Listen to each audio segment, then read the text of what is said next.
Welcome to the Total Wellness Solutions Academy online radio network. I'm Dave, and our mission is simple. We help families make informed decisions that strengthens their overall financial well-being. This is the brief on the real impact of domestic manufacturing. Every day, we buy essentials to keep our families healthy and safe, but we rarely stop to think about how a product's manufacturing location directly controls its quality, availability, and even its price on the shelf. So is a Made in the USA label just a feel-good patriotic sticker, or does it actually change what's literally inside the bottle? First, it really comes down to control. The Federal Trade Commission, our national consumer protection agency, legally regulates that Made in USA claim to mean a product is almost entirely sourced and made domestically. Keeping research, development, and manufacturing close together allows companies to instantly fix issues and stick to strict safety standards from the Food and Drug Administration and the Consumer Product Safety Commission. It's kind of like cooking in your own kitchen versus ordering takeout. When you're right there, you've got total visibility over every single ingredient and step. Second, while that domestic visibility is awesome, geography alone doesn't magically create quality. Systems do. A local factory with terrible systems is still going to make a bad product, right? But being stateside means a company can actually walk the factory floor, inspect the raw materials, and enforce top-tier quality systems firsthand. Finally, this local grip absolutely impacts your everyday life. Remember those supply chain nightmares and empty shelves we've all seen recently? Well, shorter, localized supply chains insulate you from all that global chaos. By skipping long ocean voyages and international tariffs, companies keep their prices flat and shelves stocked, even when the global economy is on a total roller coaster. So before diving into the full lesson, ask yourself, how does a company's manufacturing philosophy actively protect your family's safety, your wallet, and your peace of mind? Now let's welcome our guests, Alex and Emma. What a fascinating topic we have today. Take it away, you guys. Think about the multi-surface cleaner sitting under your sink right now. Oh yeah, the one we all just grab without thinking twice about it. Exactly. Chances are the liquid inside that bottle traveled further than you did on your last 3 vacations combined. Honestly, it probably has more frequent flyer miles than I do. Right. I mean, before it ever touched your kitchen countertops, it likely passed through foreign chemical plants, sat in boiling hot shipping containers, navigated these massive cargo ships. And probably changed hands through a dozen different middlemen, too. Yeah, exactly. But then, you flip the bottle over, or maybe you look at a different product in your pantry, and you see that little stamp molded right into the plastic. Made in the USA. Yeah, we see that stamp, and instantly, we just process it as a feeling, Totally. It triggers this sense of national pride or patriotism, or just this idea of, hey, I'm supporting local jobs. We rarely stop to think of it as, well, a mechanical function of how the product was actually built. Which is a massive blind spot for all of us. Because as we were going through the latest research from the Total Wellness Solutions Academy network for today's deep dive, it became incredibly clear that assuming this label is just like some emotional marketing tactic completely misses the mark. It really does. So today we are diving deep to figure out if keeping manufacturing domestic genuinely impacts the quality, the safety, and the actual value of the products we bring into our homes. We want to know what it actually takes to earn that label, and more importantly, if it makes a real difference to your wallet and your well-being. And the best place to ground this whole conversation is by looking at what that label actually means in the eyes of the law. Right, because it's not just a sticker. No, not at all. The moment you realize this isn't just something anyone can slap on a box to boost sales, the entire paradigm shifts. It's heavily regulated, right? Like the Federal Trade Commission doesn't play around with this. Oh, they have zero tolerance for ambiguity here. For a company to use an unqualified Made in USA claim, the FTC demands that all or virtually all of the product is made in the United States. Wait, virtually all? What does that actually mean in practice? So they measure it by forensically looking at the total manufacturing costs. Wow. Yeah, they trace the components all the way back to the raw materials. If a significant portion of the cost, or, the core processing happens overseas, you absolutely cannot use that unqualified label. Okay, wait, but look around. My smartphone has parts from 40 different countries. Oh, easily. The car in my driveway is essentially an international jigsaw puzzle. Is it actually possible to build anything complex without crossing a border anymore? Virtually all sounds like a legal pipe dream in our hyper-connected global economy. I get that. It sounds impossible because the standard business model over the last, 40 years has been to just chase the lowest possible labor costs. Right, regardless of geography. Exactly. But achieving that strict FTC standard is possible. It just requires a company to intentionally build a highly localized ecosystem. A localized ecosystem, so they have to plan this from the start. Yeah, they have to decide from day one to source raw materials domestically, run the manufacturing domestically, and handle the distribution domestically. Building an entire localized supply chain from scratch just sounds brutally difficult. It's a massive undertaking. Which makes me wonder why a company would choose to go through that massive headache instead of just outsourcing to a giant facility overseas like everyone else does. And the research points to one glaring advantage: oversight. Yes. When we talk about oversight, we are really talking about physical proximity. Being close to the action. Right. When your research and development team, your manufacturing line, and your quality control labs are physically sharing the same zip code or even the same building, it creates this operational feedback loop. A feedback loop that you just simply cannot replicate across oceans. Not a chance. You know, it reminds me of that classic childhood game of telephone. Oh, yeah. When a company outsources, they are essentially playing telephone across the globe. A corporate headquarters in New York whispers instructions to an overseas broker. Who translates them for a foreign factory manager? Exactly, who then passes them down to a raw material supplier. By the time the product actually gets made, the original definition of quality has been completely distorted by a dozen different interpretations. That is a brilliant way to frame it. Vertical integration and domestic proximity, they just eliminate the whispering. You're just talking directly to the person. Exactly. If a batch of raw ingredients comes in and it doesn't meet the standard, the quality control team literally walks down the hall, alerts the manufacturing floor, and halts production that same afternoon. You aren't finding out about a critical flaw 3 months later. Right, when 100,000 units have already been canned and shipped across the Pacific. By then, it's a disaster. Plus, that proximity brings in a massive external factor too: government firewalls. If you are cooking in a domestic kitchen, you are subject to incredibly strict health codes. Oh, heavily regulated. You are operating under the umbrella of the Consumer Product Safety Commission, the FDA, the EPA, and the USDA. It's a whole alphabet soup of oversight. It really is. And we aren't just talking about checking the final product. Those federal and state regulations dictate how a factory disposes of chemical waste. Which is huge. Right. They dictate the air quality standards for the workers on the floor and the exact testing protocols required before a batch is even cleared for human use. Okay, let me see if I can put an analogy to this to make it, a bit more tangible for you listening. Think about it like cooking in your own kitchen versus managing a restaurant in another state. Okay, I like this. Right. Like if I'm standing right next to the chef in my own kitchen, I can taste the soup as it's simmering on the stove. I can say, hey, this needs way more salt, and we can fix the seasoning immediately before anyone is even served. Right, you catch it in real time. Exactly. Yeah. But if my chef is 5,000 miles away across an ocean, I can't taste anything. I just have to cross my fingers and hope they followed the recipe perfectly, and I won't know if they messed up until the soup is already on a customer's table. That perfectly illustrates the proximity advantage in action.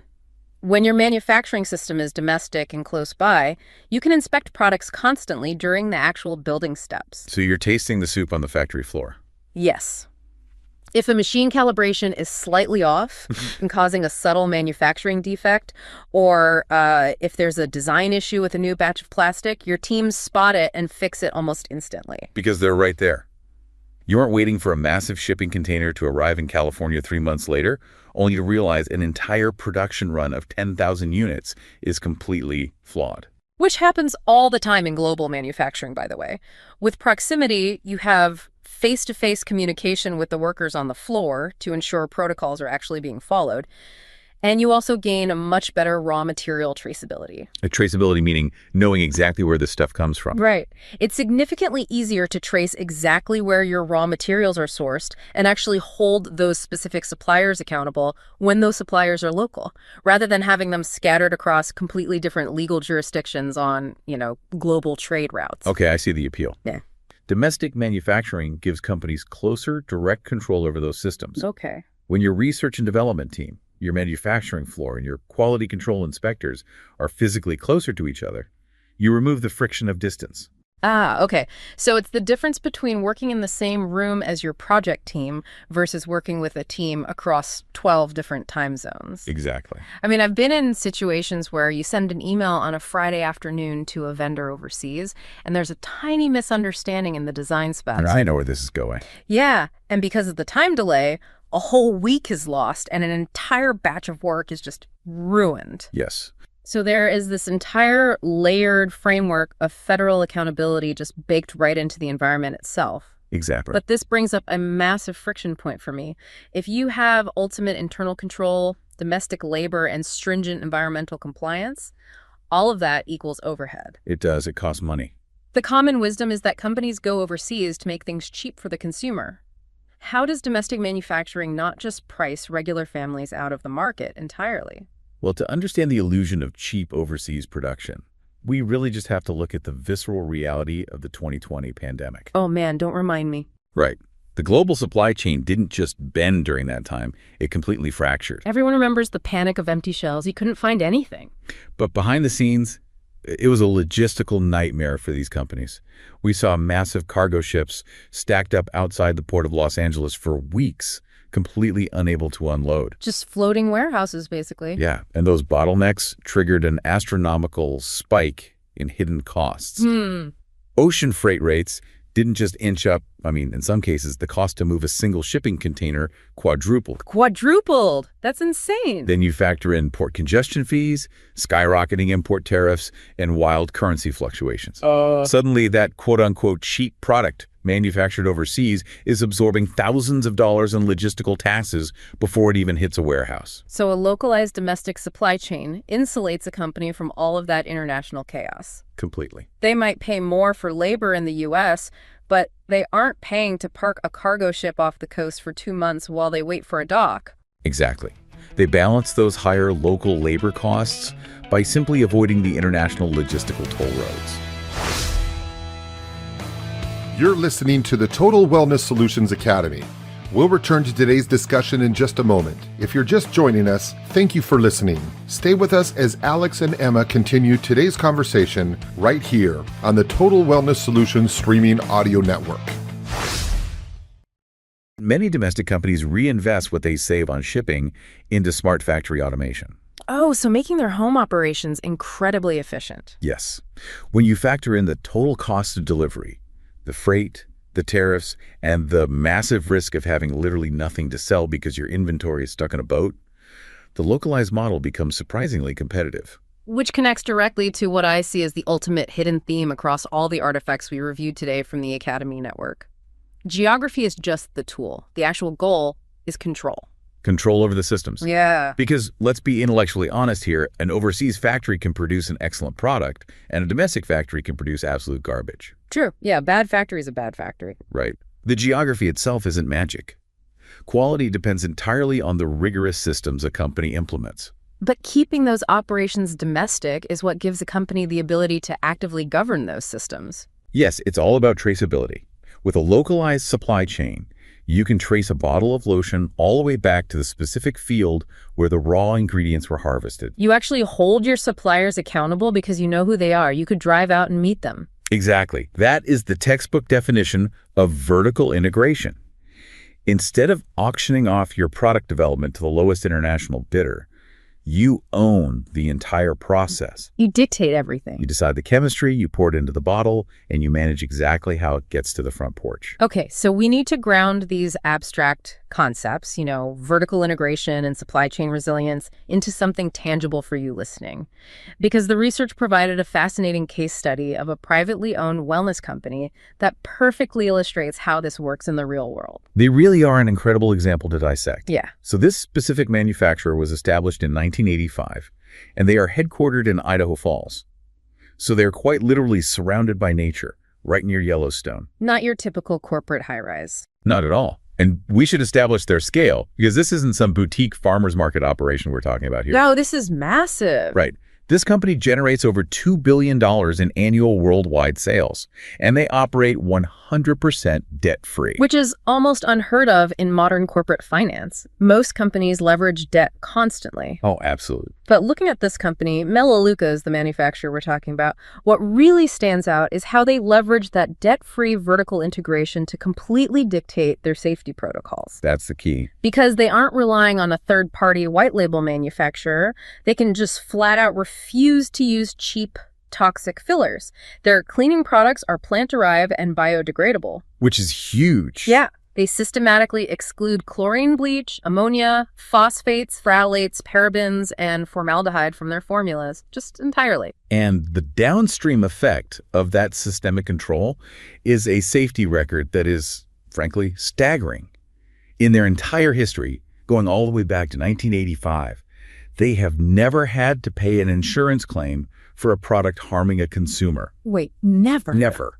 There has never been a legal claim alleging injury from their household cleaners. Think about what that actually means for a listener who has toddlers running around the house right now. It is one thing for a marketing department to plaster the word natural on a label with some green leaves. Oh, we see that everywhere. Greenwashing. Exactly. Right. But to have zero legal claims for injury to the point where they don't even legally require child safety caps on their heavy-duty cleaners. That no push-and-turn caps required. That feels like the ultimate validation of the oversight principle we were just talking about. They don't need a safety cap because they know exactly what chemistry went into that bottle. And that tight control over the chemistry allows them to innovate in ways that heavily outsourced companies simply cannot do. Oh, like the botanical stuff? Yes, a prime example is their EPA-registered botanical disinfectant Solugard. This one actually blew my mind when I was reading the source material. It kills 99.9% of disease-causing bacteria and viruses, including the virus that causes COVID-19. Right. But it does it using plant-based active ingredients. Specifically, it utilizes the chemistry of thyme oil and citric acid. Which fundamentally changes how you can use it in your home. How so? Well, if you read the fine print on a standard national brand disinfectant, like a Clorox or Lysol spray, they carry strict regulatory warnings. If you spray them on a kitchen counter where you prep food, you are legally required to come back and rinse that surface with potable water to remove the toxic chemical residue. Because you obviously don't want to ingest synthetic bleach compounds with your turkey sandwich. Exactly. But because this manufacturer controlled the R&D to utilize thyme oil and citric acid, their disinfectant doesn't require a rinse step at all. That is so convenient. It is powerfully efficacious against viruses, yet fundamentally safe for food contact surfaces. You just spray it and walk away. They engineered a solution that balances aggressive efficacy with profound safety. Yes. And they could only do that because they weren't just buying a cheap, off-the-shelf bleach formula from a massive overseas chemical broker. Precisely. They built it from the ground up. You know, observing this from the consumer's perspective, I realize how much this actually empowers you as a buyer. Right. Well, not every consumer values the exact same things. If your only priority is finding the absolute lowest possible price, regardless of how or where it was made, that's one thing. But many consumers prioritize safety or long-term reliability. Some value supporting domestic employment or care deeply about product availability when the world goes crazy, or they care about environmental considerations. Right. There are a lot of factors. And understanding this hidden theme of control helps you align your purchases with your personal values. It completely demystifies what that sticker actually represents. It shifts the question you ask in the aisle. Instead of asking, is this country better than that country? Consumers can ask, how does this company's manufacturing strategy influence the safety and reliability of what I'm bringing into my home? So if absolute control is the secret weapon here, who is actually pulling this off? Because earlier I said I was super skeptical that Made in USA was anything more than a marketing gimmick. Theoretical control sounds great on paper, but we need to see how it functions in reality. And luckily, we have a great example.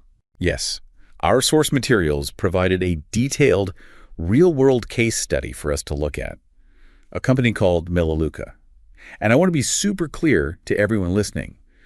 We are looking at this objectively as an applied example of the principles we've just discussed, not as a sales pitch. No, definitely not. But it is a very fitting case study because they've integrated almost all of these specific manufacturing principles into their actual business model. Let's look at their foundation first. Melaleuca was established in 1985. Their headquarter in Idaho Falls, which the materials note is surrounded by nature near Yellowstone National Park. Sounds nice. Yeah. But structurally, what really stands out is that they are privately owned. They generate over $2 billion in annual worldwide sales, and they are completely 100% debt-free. Okay, stop right there, because that debt-free status is huge. Yeah. That right there is a massive indicator of financial control. Oh, absolutely.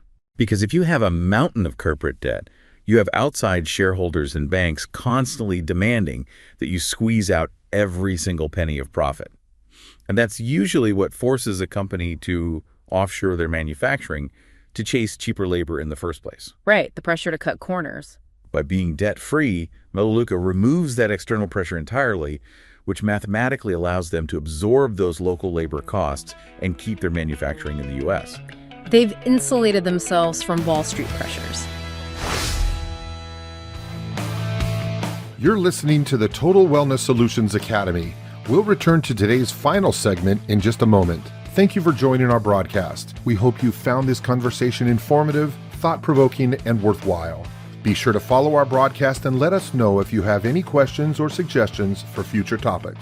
And now, back to our concluding segment of this program's discussion. And their system relies heavily on that vertical integration we just discussed.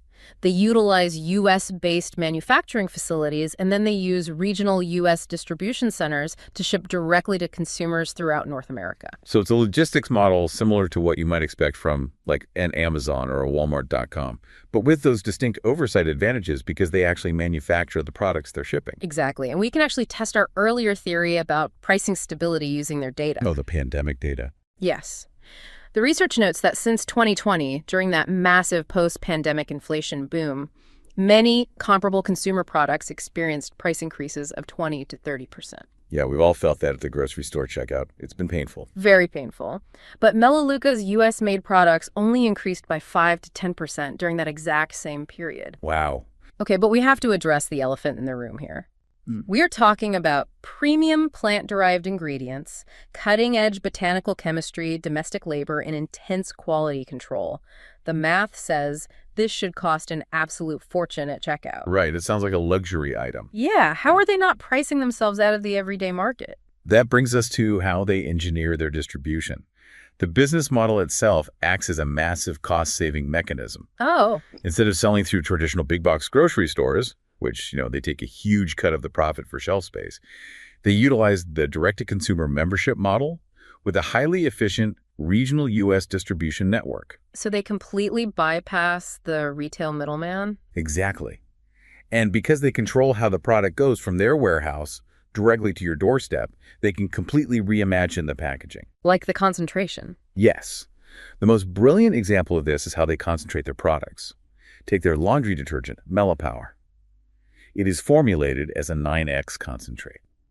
Let's break down the mechanics of that for a second, because 9X concentration sounds like magic, but it's actually just smart chemistry. Very smart. Most laundry detergents you see at the grocery store are mostly water. Oh, mostly water, like over 80%. Right. You are buying a massive, heavy plastic jug, and the actual cleaning agents, the surfactants and enzymes, only make up a tiny percentage of the liquid inside. The rest is just filler. It's liquid illusion, really. What this manufacturer does is strip out all that unnecessary water during the formulation process. They blend highly active, concentrated cleaning agents. So you aren't paying to ship water. Exactly. Instead of shipping a massive, heavy jug of water across the country, they are shipping a much smaller bottle that contains the exact same amount of cleaning power. The ripple effects of that single decision are just enormous. I mean, first off, you drastically reduce the amount of plastic waste because the bottles are significantly smaller. The environmental impact alone is huge. Yeah, but from a logistical standpoint, you are suddenly fitting exponentially more product onto a single delivery truck. The transportation savings are astronomical. Fewer trucks on the road burning diesel fuel translates directly to lower overhead for the company. And who gets those savings? Well, because of their direct-to-consumer model, they pass those logistical savings straight to the buyer. When you do the math on the actual cost per load, this 9X concentrated premium U.S.-made detergent is consistently less expensive than buying a leading national brand like Tide at the supermarket. That is wild. You are getting safer chemistry, domestic quality control, and less plastic waste while actually saving money per use. It's a win-win. And if anyone doubts how resilient this vertically integrated strategy actually is, the inflation statistics from the last few years serve as the ultimate proof of concept. Oh, absolutely. The numbers don't lie here. Following the 2020 pandemic, The global supply chain disruptions triggered massive inflationary spikes across the entire consumer goods sector. We all remember it. We saw comparable national products, the ones reliant on overseas manufacturing and convoluted retail distribution, experience price hikes of 20 to 30%. We all felt that sticker shock at the grocery store. A basic bottle of dish soap suddenly costs $3 more for no apparent reason. But because this specific company controlled its domestic supply chain, avoided the ocean freight bottlenecks, and shipped direct to consumer, they effectively shielded their customers. They just bypassed the chaos. Completely. During that exact same period of historic inflation, their U.S.-made products only saw marginal price increases of roughly 5 to 10%. That is vertical integration protecting the consumer's wallet in real time. It's incredible. A great example is their laundry detergent, Mellopower 9X. It provides 96 loads for around $19.50. Okay. To get 96 loads from a leading national brand standard formula, you'd have to buy 2 large bottles, costing closer to $26. Wow. So they're actively leveraging their manufacturing strategy to drive down the cost per use for the consumer. Okay, so they can control the price. But what about the actual quality and safety? Because keeping costs down often means, well, using the cheapest, harshest chemicals available. Unfortunately, yes. If they have total control over their R&D, what do their internal systems look like? This is where their specific ingredient philosophy comes into play. Right. Because they don't outsource their formulations, they maintain a remarkably strict internal standard. Right. They engineer their solutions to be effective, but they completely ban a massive list of common, harsh ingredients. Like what? There's no chlorine bleach, no ammonia, no phosphates, parabens, or formaldehyde in their formulas. They opt entirely for plant-derived, biodegradable ingredients. And the result of that strict internal system is wild. I mean, to date, in nearly 40 years of operation, they have never had a legal claim alleging injury or an insurance claim paid for their cleaning products harming anyone. Yeah. Zero. Which is an astonishing track record for a multi-billion-dollar cleaning manufacturer. Think about the peace of mind that offers you at home. Oh, definitely. I mean, if you have a toddler crawling around on a freshly mopped floor or a dog licking its paws after walking across the kitchen. Right. Knowing that the company controlling the manufacturing pipeline prioritizes safety over cheap, caustic chemicals, that isn't just an abstract business concept. And it's not just our research telling us this model works, right? The broader market is recognizing it too. Yeah, independent validation is crucial here. You don't just have to take their word for it. This company was recently named by USA Today as one of America's most trusted brands and best stores for 2025. And Forbes recognized them as a best midsize employer, a best employer for women, and ranked them #2 among America's best brands for value in 2026. Plus, Time recognized them as one of America's best private companies. And these aren't paid marketing placements. These are independent organizations looking at consumer trust, workplace environment, and undeniable household value. It really paints an incredibly cohesive picture. When we pull all of these threads together, from the rigid FTC definitions of domestic manufacturing to the vulnerabilities of international shipping, all the way down to the smart chemistry of a concentrated laundry detergent, the core lesson is pretty clear. Made in the USA isn't just a nostalgic sticker on a bottle. No, not at all. When it is backed by genuine vertical integration, it is the strategic blueprint for how a company operates. It dictates their ability to enforce quality, to eliminate toxic ingredients, to maintain pricing stability during global economic crises. Which we know is a very real threat now. Exactly. And it guarantees that the products you bring around your family are actually as safe as they claim to be. It represents a company utilizing their geography to empower their systems. It is the conscious decision to prioritize direct oversight over cheap, fragmented outsourcing. Utilizing geography to empower systems, that perfectly encapsulates it. So we'll leave you with this to mull over today. The next time you are putting away your groceries or digging under the kitchen sink to grab a spray cleaner, take a hard look at where it was made. Yeah, read the label. Ask yourself, how many invisible hands, how many oceans, and how many outsourced factories did that liquid have to pass through before it reached your home? Because when a supply chain stretches across the globe, who is actually in control of what's inside that bottle? Thank you for joining us today. We hope today's conversation gave you something worth thinking about. Join us again next time as we continue exploring ideas that help families improve their overall wellness by shopping smarter and building better financial futures. Until then, take care.